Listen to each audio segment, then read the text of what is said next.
Welcome to Behind the Curtain, Nashville's movers, shakers, and tastemakers. Brought to you by Chord Real Estate, your key to the heart of Nashville. I'm Steve Luther alongside my co-host Van Hohe. Here we peel back the layers of Nashville's vibrant scene, sitting down with the innovators, creators, and leaders who shape our city. From music to business and everything in between, we dive into the journeys that have brought them to where they are today. We're here to uncover the stories behind the success, the passion driving their pursuits, and why they've chosen Nashville as their stage. It's about the people who dream big, push boundaries, and make this city truly unique. So join us as we explore the heart and soul of Nashville through the eyes of those who know it best. Today, we're thrilled to welcome Vicki Lea, executive vision architect, creative director, producer, writer, host, and brand strategist. With a career spanning national television, innovative tech ventures, global travel entertainment, wellness brands, ministry development, and strategic consulting, Vicki is truly one of the most multidimensional creatives and business leaders in the industry. Her work has shaped programming and branding for networks like TNN, MTV, the WB, and CBS, and she's played a key role in launching the industry's first all-digital TV facility, a groundbreaking $100 million project. Vicki's produced and hosted beloved shows such as America's Treasures, Tennessee Treasures, Movie Monday, Five Nights of the Waltons, and segments for Entertainment Tonight, E! And Wheel of Fortune, earning recognition that includes an Emmy, an International Gold Medallion Award, and multiple Addies. As president and CCO of Blue Skies Entertainment and the creative force behind America's Treasures.tv and VickiLea.com, she continues to build brands, develop content, and pioneer new creative ventures across media, travel, wellness, real estate, and digital innovation. Simply put, Vicki Lea doesn't just tell stories, she builds worlds, brands, and movements. Vicki, welcome to the show. Thank you. I like that. This is she an impressive resume here, isn't it? It's amazing. Building worlds. Thank you. Well, let's start from the beginning. Where are you from? Where'd you go to school? How did you get involved in media and all these other things? Okay. Well, I grew up in Lexington, Kentucky, and went to the University of Kentucky. Actually majored in interior design, which led me to realize that there was just some natural talents there that I wanted to utilize in television. And the way I sort of tested that out, even though I had job opportunities in interior design, I actually called a TV station and asked to come and work with them for about 4 months if they would take me on and let me see if I liked it. And they agreed, as long as I took it as a course so that it would be covered. And so I took one more semester of school just so it was covered. And I learned everything about TV as far as the technical side from that job. It was PM Magazine at the time, if anyone remembers the PM Magazine days. I do. And through that, after the 4 months were over, they did not want me to leave. They asked me to stay around and have a job, actually to pick up 2 jobs producing and to be office manager. And with the office manager, I really went on crews and handled audio and handled the scripts and made sure we were getting everything we needed for the show. And from there, it just continued on. And it was exactly what I was looking for.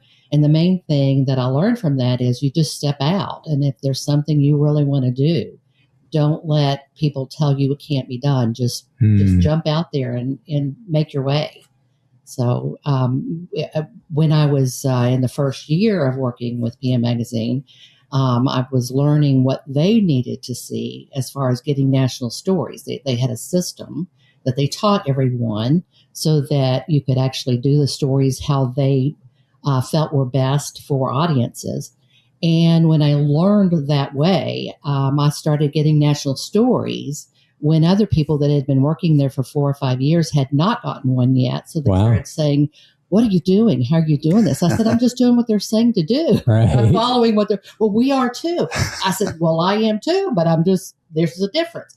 And I think, you can follow some of the techniques, et cetera, but you also sometimes have to just sort of look within on what interests you and make sure that you pass on that to other people. Because if you find it interesting, guess what?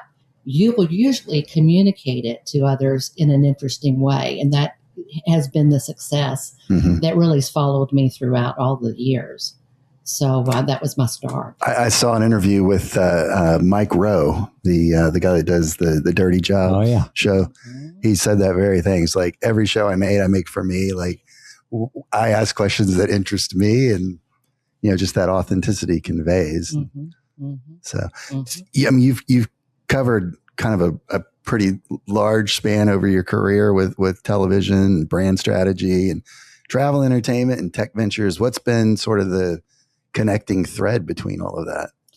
Well, that's an interesting question to ask. The start, I think, really has been that television opened up doors for me to be able to go into any walk of life, anybody's life, and ask questions and get in under the hood of the car and see what's really going on. And I can ask questions and learn a lot of things, and then communicate it and relay it back out to audiences. And that alone started the big interest. And so once you have success, which, I was having success launching networks, putting together the brand messages to make those networks successful. My job usually was the buck stopped at my desk before it went on the air.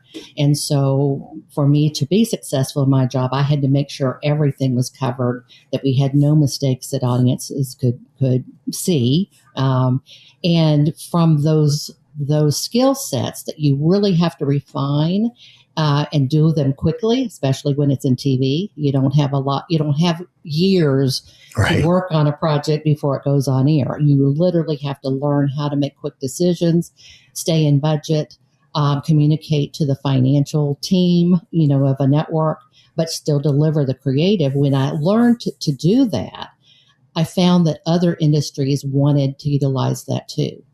And so I started venturing into those other industries with top executives that needed to have that kind of input. Like, how do we communicate to investors, or how do we communicate our message of getting interest out? And because I had done that for so many different brands, and specifically inside networks, you pick shows and you pick movies and you create campaigns for people to watch those brands and those movies. And you have a year planned out, and then you have 15 to 20 teams of producing teams that go and put things on the air. And I had to oversee the time schedules and what those messages were, but it translates to a lot of the other industries. Sure. So I found that really fascinating, because I did not realize that it could be utilized so clearly as what it was. I think one additional aspect of that was that I grew up in a family where my father was in oil and gas, and we talked about ventures and deal making and portfolios and around the dinner table. And so it just was second nature to me to think in a broader stance. So when I started being invited into other companies to, let's say, be on a board or be in a core executive team to help launch something, whether it's software or a real estate brand or a series of medical videos, whatever that was, it was just another challenge for me that I found just as interesting. So I was able to start picking and choosing what things I was interested in, and not just take on anything that people, want to bring me in on. And there's a lot I've turned down just because it just didn't seem to be the right fit at that time, Sure. But it's been a nice journey. And to me, the journey never ends. There's always the next thing that is interesting to pursue and to see what happens from that. Yeah. Talk to us about the $100 million all digital TV project. How did you get involved with that, and what did that kind of teach you about leading innovation? Okay, that's a good question. I happened to already be in Nashville at the time, working with a UPN station, and in TV you move around a lot to increase your position and your salaries. I had chosen Nashville as a really good place where you could move around within the market and not necessarily have to move cities. And I'd already spent my time moving from Lexington to Fort Worth, and Fort Worth over to Dallas, and then back to this way with Nashville. So I was here in town, happened to hear about something that was coming to town, didn't know a whole lot about it, but Roy Spear was the founder of Home Shopping Network, and he had just cashed out $400 million from his stock and was bringing $100 million here to Nashville to build out a major studio with a whole lot of companies in it. And one of those was a new network and a local station. And the president and the vice president of that facility had already moved here from Florida. He had already started funding it. We were in an office right across from the big Sam's Warehouse on Dickerson. And they were gutting that out and just building the whole facility. And at that time, we did not have digital in the nation. It was really the first digital network and facility that was even being created. So that was really fascinating. But I heard about it. And so I just made some calls and they brought me in. And it was sort of a funny story too, because I'm used to being asked to do a lot with a little. And that's just typical in television. Sure. In this case, because money was not the issue, I didn't really know if they were still going to ask me to do a lot with a little. And so there was already 2 people hired, which is the president and vice president. We were hiring lots of other people. They needed someone to help get them on the air with the vision of what we were going to look like. And of course, I have done a lot of things that started from scratch. Sure. That's sort of what I did. You take a clean slate and you create, and then you implement it and you get it on the air. They said, we need you to do this. I mean, we really want to let you go ahead and start and handle this. And I said, well, what are my guidelines? I mean, they said, well, you just have to get us on the air in 5 months.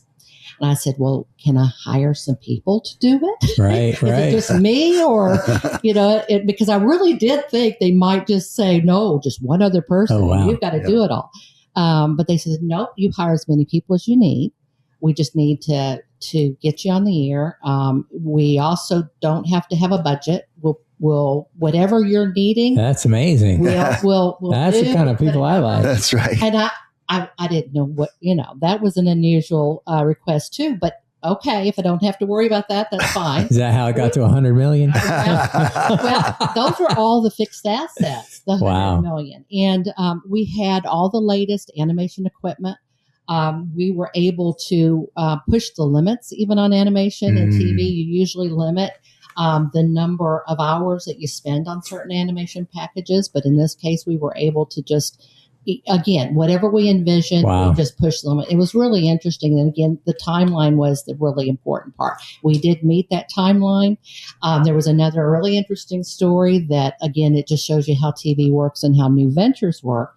We had engineers that for the first time had big digital databases that they were trying to figure out how to put spots into the computers and how to save everything. And of course, we're shooting and editing all this content to go on the air, because we have to be way in advance. Once we get it's 24/7 is what our timeline was.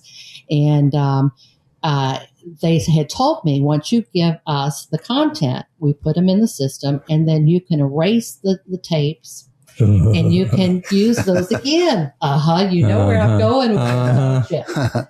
And my team comes and says to me, what are we going to do? Are we going to erase those tapes? I said, nope. We're going to save all the tapes, because again, we're not worried about saving tape. So we're going to save every single bit. Good. And we'll it just is a backup. That's right.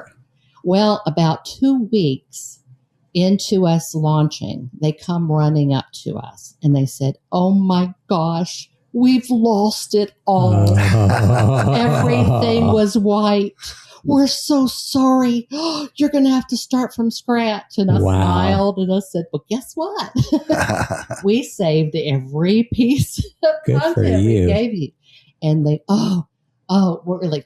So again, part of the fun is always thinking through and covering your bases so you're not in the issue of panic. Sure. But always being ahead. And that's been one of the things that I've enjoyed doing is sort of using a little bit more strategy and thinking it through on what. Well, even with that, you're borrowing from your past experiences to know, hey, I need this. You could have, if you were new or just outside of your expertise, you might have just done what they told you. You're right on that. Yes, so, that is correct. Man, so the funding came from selling the home shopping network. Mm-hmm. Man, it did. Now that's a job that I would like. Just peddling wares on camera.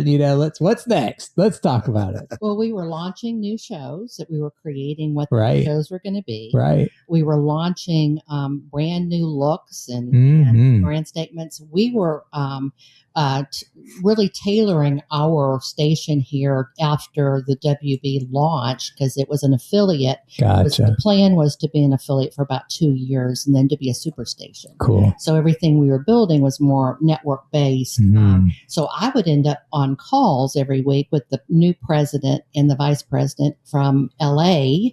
That was launching the Warner Brothers network. Very cool. That's where that tie-in, because we were obviously the WB. We were the that's huge station, right? So, I had input on what we were going to do and the strategies, how we're going to get viewers, and there is a lot of strategy to some of those things. Well, they were like creating culture left and right. Yes. The WB was. Yeah. That was amazing. Correct. That was back when there were only just a handful of channels to watch. That's true. That's true. Sure. That was a long time ago. We're getting so old. You need to stop right now. Well, and there has been a lot of change in it through the years in the industry. A lot of acquisition. That's right. A lot of merging of networks, taking a viewership base and changing what the content's going to be that's delivered to that audience. Mm-hmm. And so sometimes people on the other side care about what their audience is doing. Other times they don't care. They just want that placement. Right. Sure. So it's been interesting to see and to be part of those conversations to see if you can discuss things in a way that will make a difference for decisions to go in other ways. And I've been able to do that, which has also been fun. Very cool. To see those things. You've been involved in so many projects over the years. What are some of your most memorable projects and why?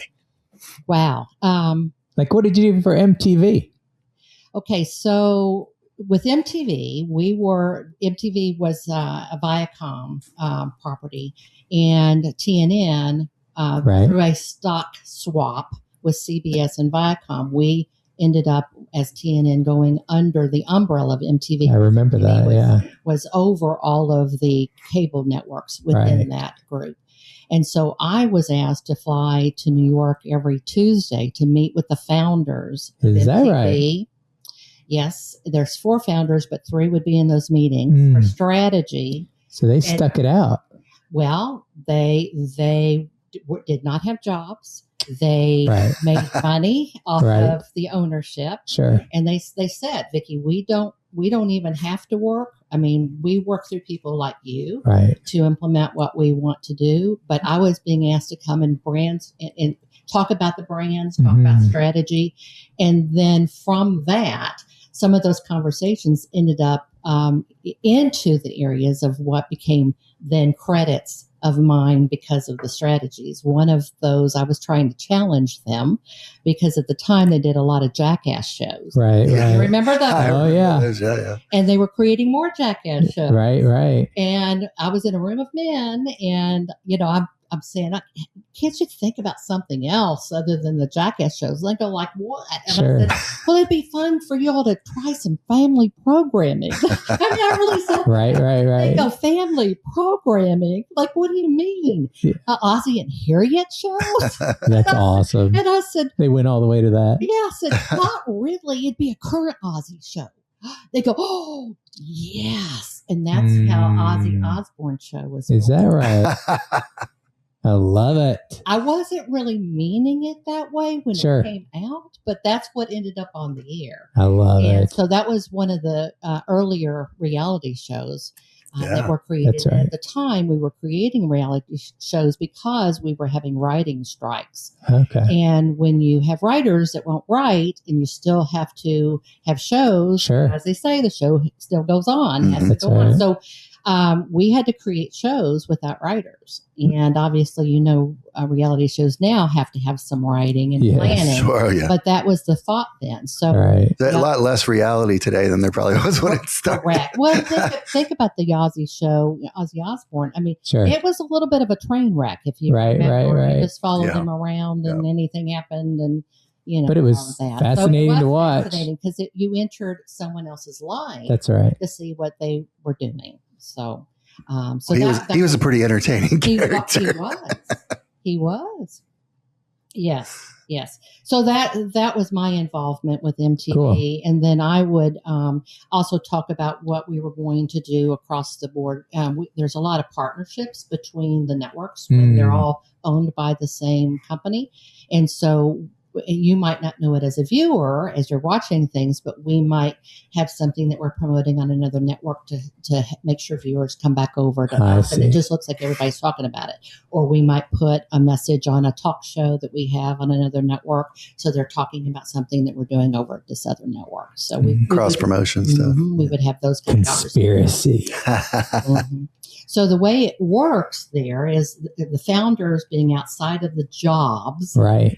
We would make decisions at that level, and then they would go and take that information down and tell the presidents of the networks what we're going to do, which then would go on down to the middle management, which then goes on down to the people implementing. And it takes about 3 months to get through the whole hierarchy, and it was really interesting to hear your words and the decisions from those meetings come out, and someone telling you down the line what's going to happen. Right. Not knowing that you were a part of that conversation. In those meetings, Well, it sounds like something you could apply to any industry. I mean, that's kind of what you've tried to do with our company. Yeah. Pretty much. So that's good. It is. What about interesting people you've met over the years? Oh, wow. A very interesting person to me was Arnold Schwarzenegger. I expected him to be very different than he was. I expected him to have a big ego because he's just, a person that had a huge presence. Because he's Arnold. And this was earlier in his career, back before he had accomplished all that we've known him to accomplish. Sure. And I was producing a show for USA Network that was a bodybuilding show. So I had to do a little research on Arnold. He was going to come and host, and we were going to do some interviews with him, etc. So I had to go meet him at the door of the big facility, and all the bodybuilders were on stage getting ready to perform. And when he walks in, and I'm like right next to him, we're walking across the stage to go to the interview room, everybody stops and they look, and it's quiet. And I look at Arnold and I said, does this bother you? Because it was very noticeable. Right. And he says, no, actually it doesn't. He said, everyone needs a mentor. I had a mentor, and I'm glad I can be a mentor to others. That's good. And that was a really good answer. Right. I was really impressed. So we go on to the interview room, and we, put him in his chair, and we're all set up. And he was so funny because he says, in his accent, turn the monitor around. Let me see myself. Sure. And I said, because no one asked that. I said, turn the monitor around. He goes, yeah, let me just see myself. Right. And so we turned it around. He looks like he's looking in the mirror, Yeah. And he says, okay, I'm good. And so we, start on, and he literally said that the way he accomplishes things is to have the vision of what it is and to believe in it. And he talked about the success principles of how to make that happen. And at that time, he had not yet been the big movie star. Mm-hmm. He had not been the governor of California. He talked about anticipating those things and wanting those things in his future, which was really interesting. Wow. And another just memorable quote that he had with a story was about how his very first movie role was the Hercules movie, where they did not want him to speak. And so he said, and the agent kept saying, Arnold, if you're going to get work, you have to take away your accent. You cannot speak like that. And he says, I will only be second best at being somebody else, but I'll be first best at being me. He knew himself. So I'm going to keep my accent. Now, what is it we know about him now? That's right. His accent. That's right. He's so unique because of that accent. But now he understood who he was. Right. And he was strong enough to say, just bear with me. We're going to get through this. It's not going to bother me. And it didn't. I mean, he literally knew if he just pressed in, he would get to where he needed to go. Sounds like he was willing to give up a few opportunities as well. Yes. So that he could stay true to his. Mm-hmm. That's good. Yes. And let other people sort of learn. Right. And him just stay. We can just apply all kinds of stuff today. Oh, of course. Man.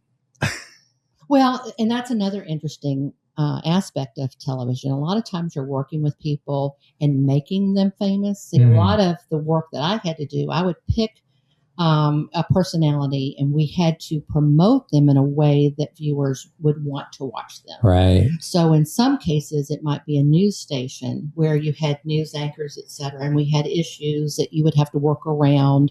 Like at one job was WHAS TV in Louisville, Kentucky. We had a major anchor that had been there for many, many, many years named Jim. And people probably don't know who Jim is, so I can say his name. And we had an issue where he was going to be gone for a while. He had decided that he wanted double pay and he wanted to have less hours. And he was the reason why everybody watched. You do surveys and studies and you find out what people think. And our newscast was him. And we were the number one station. And he knew it. And he knew it. And so we had to talk about what are we going to do. Right. So we would have all these meetings and spend the whole day. All these people would come in, full room, stacks of paper to talk about the problems. And then at the end of the day, they would turn around and say, okay, Vicki, go solve it. I'm thinking, could we have talked about the solving it while we were meeting instead of talking the whole day about the problem? But I said, okay. It's so in that case, just to give you an example of how campaigns can work, we set out to develop a campaign that would last over the course of a year while he's gone quite a bit. I had a 3-stage campaign where we started talking about teamwork, and news is really teamwork because we didn't have any of the main personalities that we had put up front in front of everybody. So it was about teamwork and all the reporters and everybody doing things. And then the next phase was we're highlighting a few people now, and we're going to talk about their families, and you're going to get to know them. And now we're going to put them up, to anchor some shows so that you sort of feel like you're getting on that journey with them. And then we have the ones that have been chosen as the best of the best. And now you've watched and now you're here. You're invested. And now we've gotten the next level of storytelling about their lives. Well, at the end of the year, when we do another survey, now our ratings have just gone up from there. We were at like a 25 rating and we went to like a 35 share. Wow. And that really is unheard of. And so when they surveyed people, no one had even known Jim had left. Because what you do a lot of times is you say, look over here Mhm. while that's occurring over there. Right. You just don't point out over there what's occurring that Jim's gone. You That's just right. don't bring that. So we were able to create identities for people and brands that people like by the strengths in the people that are ones that would be endearing and things that people would love to see in people. So those are some of the aspects of the business that you do. And then, of course, you obviously want to hide anything that's a weakness, right? Of course. You don't want to really have that out. Now, that's why we stage houses. That's right. Right. Now, it's a little bit different with some of the social media now. You might see a little bit more of the trend. Right. Sometimes people go and tell their own things that they shouldn't be out there telling. You're like, we tried to cover you. Right. Don't go saying that. But it is a different day, and people do want, authentic. But that's part of the brand building that goes on behind the scenes. Man. I would imagine you've dealt with some pretty large egos in television over the years. Yes. And it really doesn't bother me. I mean, Sure. because it comes with the territory, but behind those big egos, a lot of times there's a little fearful person that needs to say and have you say, you're doing a good job. I mean, they would come. So with me being in charge of departments, I would also at times pick certain projects where I'd go and produce and direct and write. And usually, and again, there were projects I wanted to do. There were projects that I wanted to work with the people we were hiring. We would hire actors. The actors are people that you do hire. They don't write for themselves. Sure. They don't pay for the budget. They literally are hired to do what you're asking them to do. I mean, and that's their job. A lot of people think that they're the decision makers because that's all you see. You see them in front of them. But because of that role, they do have some delicate, feelings about things, and you constantly have to reassure them. And I understand, because they just need to know it's okay. They would say things like, "Am I doing okay? I mean, you're good, right?" Creatives need a little affirmation once in a while. Really do. He's giving me a hard time right now without anyone knowing it. He says I don't compliment his work enough. Well, I didn't say that. I just said creatives need a little affirmation once in a while. It is part you do of wonderful work, side. Van. Thank you. It is. Thank you for noticing. That's good. Do you find that sometimes people would have an ego that was maybe a little bit too big for the draw that they were bringing, and it probably gets pushed back real fast if they're not justifying the draw. Yes, and I probably will not mention their name, but I'll say they were from the Dallas TV show era. I love it. That's all I'll say on that one. So Van loved that show. Very good. Absolutely. It's interesting to see. What was there not to love? Now You've been to South Fork, right? Yes, I have. I rode in a limo down the driveway. We hosted 100,000 people in the lawn for a show. Oh yeah. Back in the day. That's good. It was good. I was like, if only my mother could see me now. So I'm trying to figure out which one it could have been, because there were so many I could easily picture. Well, I will tell you, Larry Hagman would always, when we would call him to hire him for something with TNN, he would always say, "Have you called Linda?" Or "Have you called?" He'd name other people. Right. Have you called them? Was he a classy guy? Because he didn't always want to take the limelight. Yeah, he wanted to share. I always wondered if he was a classy guy. It was Joan. Don't go there. Don't go there. No, I'm kidding. So that I appreciated that, even though we would always let him. Right. On some, and he'd say, "Try them first, Sure. and if they won't, then come back and ask me." I love it. So he really did that well. That's good. Mm-hmm.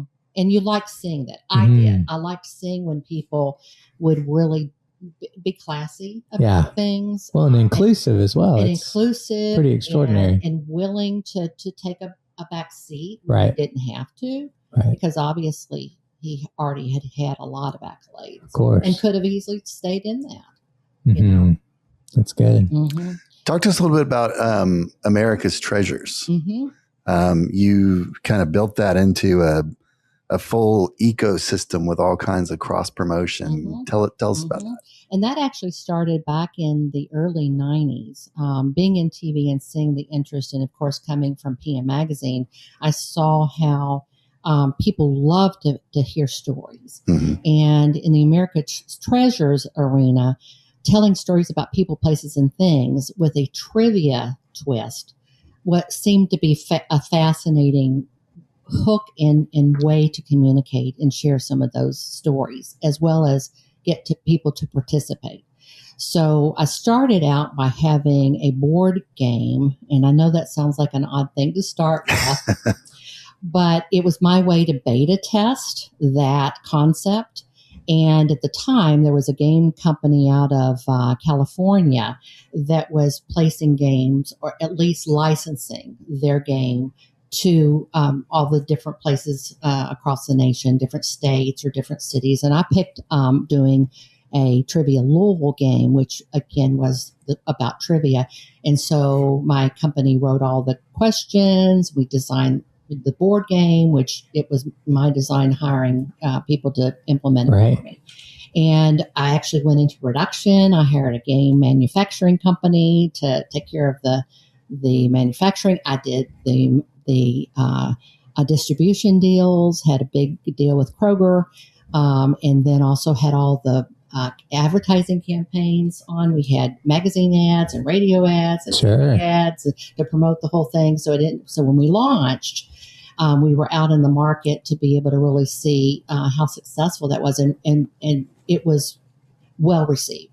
And so from there, that's when we knew to go ahead to the next steps, which were the stories, because it's a little bit more expensive when you get into the television show arena. Television shows are pretty expensive when you're going through that. But again, people just really wanted to see it in all facets. So from there, from the shows, we then went into the magazine, and I found there was a whole new audience in the magazine side, because being in TV, we don't do a lot of the magazine side, and magazine people don't do a lot of the television side. Interesting. So with the magazines, which we distributed the Tennessee Treasures magazines all across the state, and mainly through welcome centers, they would disappear within 2 weeks. Wow. We had planned on them being there for at least 2 months.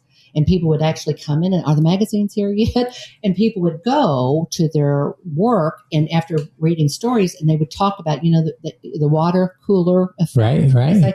They would be telling the stories that they had just read that are also connected to the show, but it reached a new audience, because print is just, you see it. Right? That's right. And hold it and carry it around. So that was a really fascinating aspect to me to see, the connection. And then, of course, the web component, where it can be a little bit more interactive, and you can have more of the immediate changes with, advertisers or with trips. And we did start having people call for, can you give us a trip schedule, set up a travel schedule for us to go and visit some of these places. I mean, it was just ongoing, just all the kinds of things, and buying merchandise that are connected to the places. Of course. And so like in our magazines, we would even have treasure maps, so that you might go to a place and visit, and then it would have trivia at the bottom of the treasure map, and you check off that you've done those things, seen those things, know the answers, and someone then at that facility or that location will sign that treasure map, and it's a collectible. How fun. For you to know that you've had that journey through the year of collecting treasure maps. So it's just been a very interactive kind of thing. And of course, it's always evolving, because even out of those stories, there are movies that can easily be finished out that will be part of the future. So that's exciting. Were there any places or stories in particular that were like really memorable for you? There were, yes, quite a bit. There's two that probably are worth sharing in a short form. One is the Alvin York story, and another one is the miniature golf story that's connected to Chattanooga and Ruby Falls. So I'll tell you the Alvin York story first. He was the very first all decorated soldier of World War One, and so and the most decorated. And there's a whole movie about him, Sergeant York. Yeah, right. And Great so movie. when we went to do the story, we met family members who know more about him, obviously, than anybody's heard. And I always ask, is there anything that maybe you want to share that no one's ever asked, or it's really important to you? And, we would get a whole treasure chest of things that would be shown. Well, while I was there, I found out that the York Institute was going to be torn down. The York Institute was what he had asked, instead of getting paid and decorated as all the things that they were wanting to do. He says, I would prefer that you take care of schooling for the Appalachian kids. Wow. Yeah. And so it was the very first school funded, like that, an institute funded by the state, any state. And Tennessee had stepped up to do that as an honor to him. Well, Tennessee had at that time, evidently the budget for renovating the building or keeping it maintained was a struggle, and they really didn't know what to do at all. They were stuck. And I said, well, how long do you have? They said, we have 60 days. 60 days. Wow. But see, I found out about those things because I was doing the story. It was in the community. I'm talking to the people. Right. I'm finding out, and they just bring it up. Oh, by the way. And I said, well, can I help solve it? Would you mind if I get involved? Well, yes, if you would. I said, here's what I'd like for you to do. Give me some tools here. If you put me on the board of your foundation so that I have something that I can say that I'm connected Sure. to you all to go and make calls. And they said, okay. So I got that letter. I told them what I was going to do. I was going to call some businessmen in Nashville to see if we could get at least a core team of people that wanted to help preserve it. And then I said, the third thing is, if I can get a yes, let's go and have some attorneys go and make a presentation to the governor and say, we're going to take that off your hands, and we now can make sure we preserve it, but you don't have to have the responsibility anymore. Because to them, they weren't not going to solve it. They literally had already given notice to demolish. So we were effectively able to do that and preserve the building. Wow. And so that, I just love it when a story that is really interesting that people can watch then becomes an action after story and that becomes news. Those are pretty interesting. The Chattanooga Ruby Falls story, we were there talking about, what they've got. And again, I asked that question at the end, typically, of, is there anything that maybe you've never shared with anybody before that you think is worth sharing? And he says, well, I think, Uncle Carter said he invented miniature golf. Would that be one of them? How fun is that? And I stopped and I said, yes. Can you tell me more? He says, I really don't know the story, but I can tell you that you can find it. We went on a treasure hunt. Wow. Right there, building to building to building. They took us around, and in the last building in the bottom corner in the basement was the story of miniature golf. My all goodness. there that had been put together for a presentation that had been long lost for Right. years. And so we ended up doing that story. And when that came out, Forbes magazine called us and said, how did you find this? No one's ever heard of this. And I said, well, the family is. And so it became a brand new story for everyone that was featured in other places. When was this story? Well, let's see. It was when in our first season, I believe, of Tennessee Treasures. So, but the miniature golf story occurred back in the 30s. Isn't that cool? It was the competitor for movies at the time. Is that right? Oh, wow. Mm-hmm. Well, we got a new one here. Pop something. Yeah. Tiger Woods thing down in Antioch. Yeah. Supposed to be amazing. Yeah, I can't think of what it's called. Yeah. Yeah. I just saw that on the news. It's going to be big or is big. Mm-hmm. Yeah. Mm-hmm. Right. So, And so I don't know if you all remember the very first miniature golf names that were around, but it was Tom Thumb Golf. Do you remember really? that? I just remember Putt Putt. Yeah, I don't It was really. it was a licensed Okay. golf course, and for a quarter, you could either go Is that golfing, right? a miniature golf, or you could go a quarter to the movies. Oh, So at the time, in all the actors' contracts, they prohibited anyone from going to no way. and having a picture because they thought it was No leading way. people away from the movies. How funny is that? That's pretty crazy. There's just really great stories if you go Yeah. big. Yeah. And see, most of the people that we would talk to, they say no one's ever even asked us these questions. No one even cares. Yeah. But when you start to find out what's there, people do care. Right. And they go to want to visit. Well, stories are great. They are. And they're going to be lost if we don't capture them. That's right. And someone has to go ask. Because the people that know those stories, they're hidden away. And if it's not the person you talk to, they'll know somebody else. That's right. That knows somebody else. And that's how you find them. So most of the stories we have done, they have been ones we have found. They're not written somewhere else. They're not even indicated anywhere. We just start with a lead, and then we go and uncover things that you've never heard before, which is part of the fun. Right. It really is a treasure hunt. Yeah. Mm-hmm. You've been involved in brand building across quite a few different industries. Mm-hmm. I actually Van was music industry prior to this, and a lot of what he did was image consultation. So it took me a little while, but I was convincing him, like, you have this skill set that we could easily apply to real estate. I thought he lost his mind. Mm-hmm. I mean, I managed bands, put together shows, festivals. But I think branding is really, it's about building community. Which I like. What do you see like across industries? What do people typically miss about creating that emotional connection with people? Simplicity. They want to make it too complicated. Going back to the MTV, I want my MTV brand. Right. Okay, so one of the founders was the one that came up with that. And it's so simple that it says everything.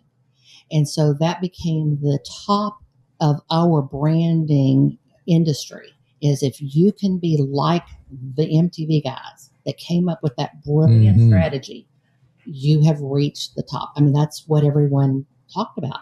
So it's just getting to the heart of it with less words, to where everyone knows what you mean without saying a lot of words. So, and it's hard. You have to almost go deep to come back to find what is it that shines, that rises above, that just says it all. That's good.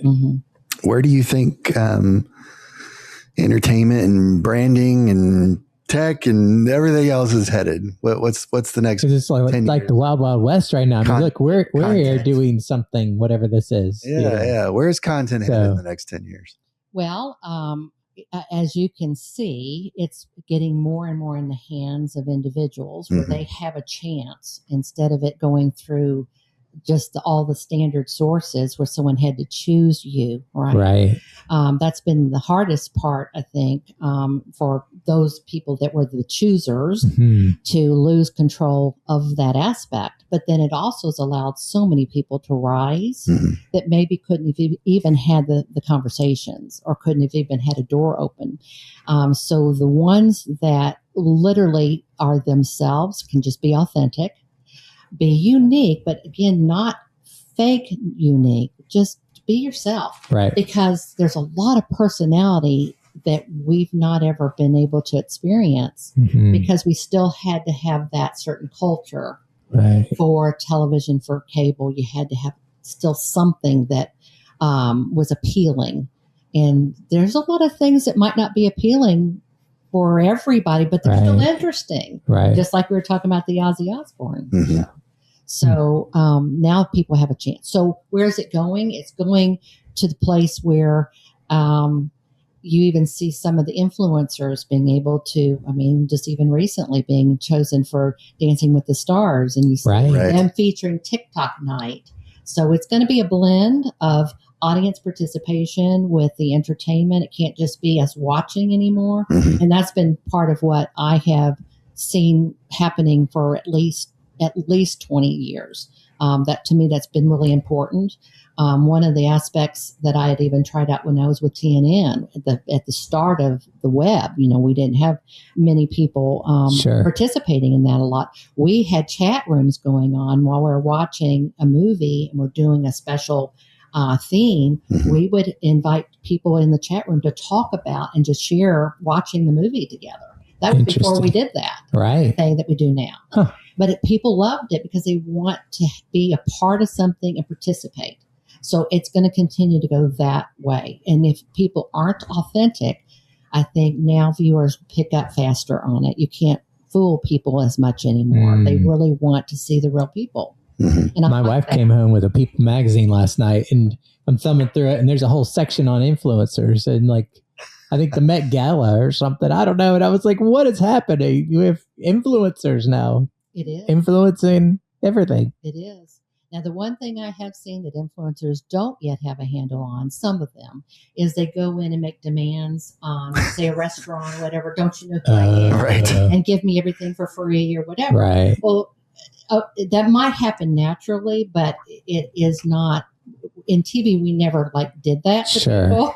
They would do that naturally if they wanted to do that, and they open up those doors, but you never have to push yourself. Yeah, you don't ask. That's maybe hopefully one of the things that influencers will start to learn, that it's just going to happen naturally and you don't have to really be demanding, because that will be short-lived. People will eventually find out that you're not authentic in what you're saying.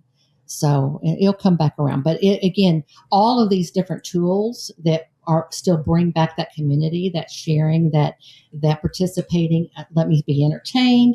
Let me then connect with people. Let me see you in different forums, whether it's Instagram or let me see you on TikTok, and all of them have a different presentation.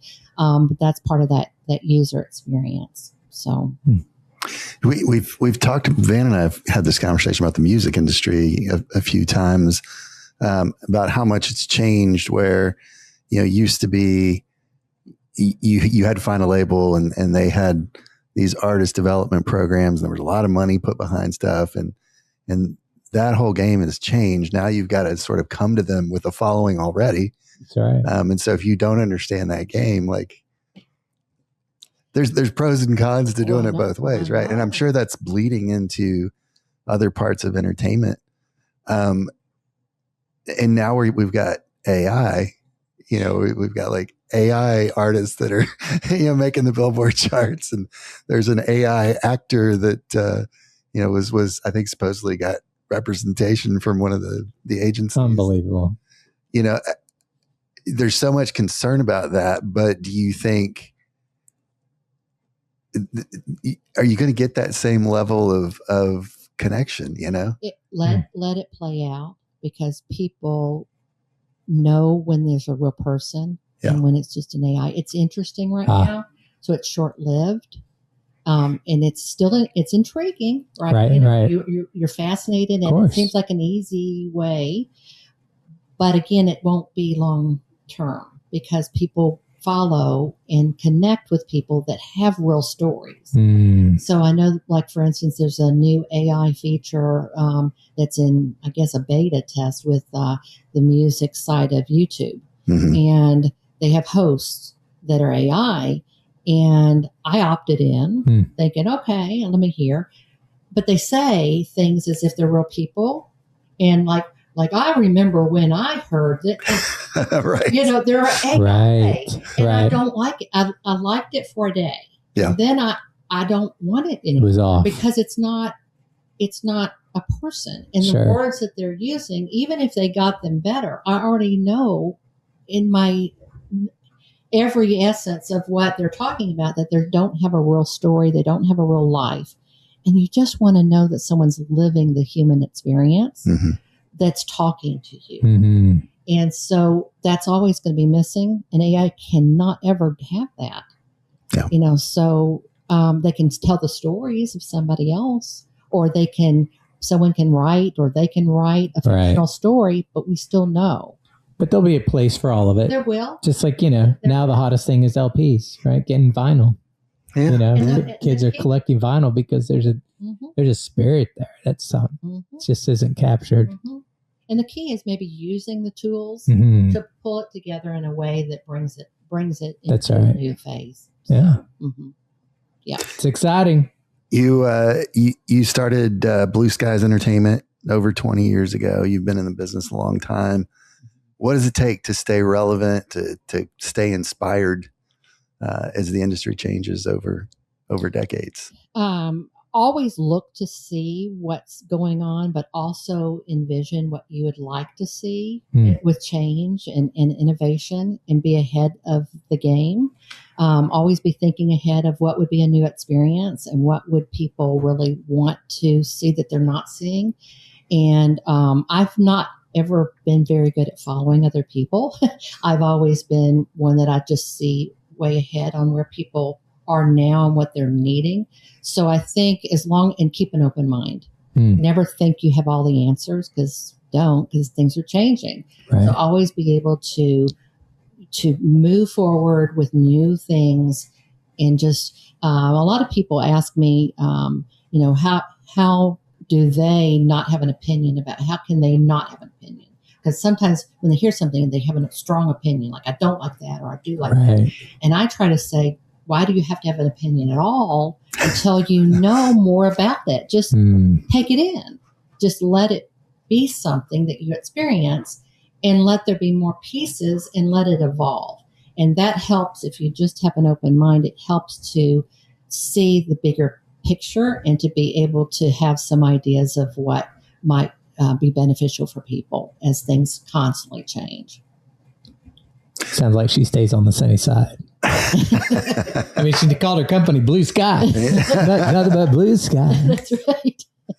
Well, you've won an Emmy, you've won an International Gold Medallion Award, Addies. What accomplishment are you most proud of in life?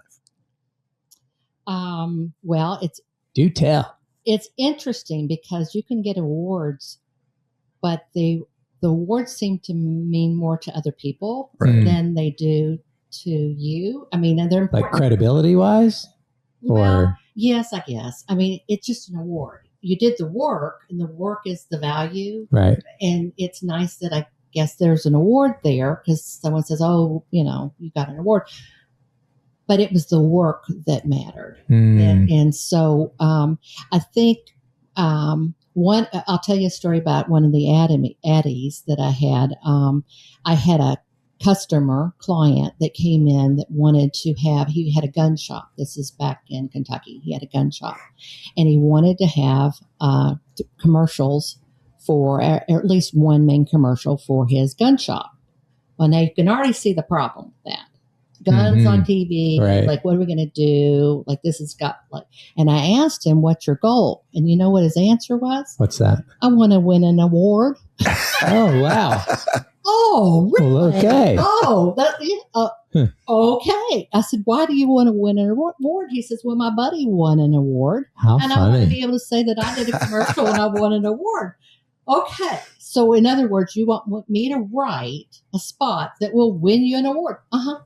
I love it. So at least he knew what he wanted. Yeah. So I wrote 3 spots. Right. All different types, pitched them to him. He says, I want all 3. So I said, okay. But one of them, I was trying to think, how do you take the harshness of guns, the fear of guns, and bring it home, right? And so one of the spots, and the one that won the award, was a special moment, a coming of age moment between a father and a son, where he was showing him the safety of guns at a special morning time with fog, and they're going out for that special time. And it was that we captured the moment in the spot, but then it was, remember, this is where you can have this moment, right? In this gun shop. And that's the one that won the award. So and then another one that I had done in that pitch was a saloon, where we went back to the Western days. So, but the really if you notice, the ones that really hit the mark are the ones that have the emotion in them. That's good. So that probably, and that was my first real award that way in TV. And again, I was just writing, but so we did accomplish what he wanted. I love it. Any big projects coming up? What are you working on next? There are a lot. They're all in a stage where they really we can't share a lot about them. But there are. That's what the ones we want to hear about. I know. There's things in Africa. There's projects in crypto and in digital banking. Inventions that are going to be launched. Wow. Trying to think of. There's just. We've got a superhero series that has a lot of legs to it that's getting ready to launch as well. But I like to talk about things after they've launched. A true promoter. Do you have people approach you about projects? Yes, a lot. And obviously you just can't take them on, all of them. Sure. So it really, there's a lot of factors involved on whether or not a project is one that I participate in or my companies participate in. Mm-hmm. And one is it something that's of interest? Is it forward moving? Is it maybe innovative? And we've not seen this before. And then it's also who else is already a part of it. Have you put together some things? Are you relying on us to put all that together? Because I've gotten away from taking on other people's vision for something and doing the work, because I do know how to package something. I know how to put together investor proposals and writing business plans and things, but I tend to not really do that as much unless they've done a lot of their work themselves. Because if I'm going to participate with somebody else, they've still got to do their part on that side. Of course. Because I've got plenty of what we have that would keep us busy for 100 years. So I have people wanting to come and do new networks, and they're working on their funding. And again, that's sort of the thing. Everybody has a network or a channel, as they call it, which threw me a little bit. I'll be honest. You know, when I'm used to the real channels and the real networks where there's a lot of money in it, when someone comes and says they want to launch a channel or a network, I'm thinking the $100 million one. Right. And they're thinking, I'm just thinking, and there's nothing wrong with it, but I'm thinking that we start out with a little YouTube channel with 5 people, and that's okay.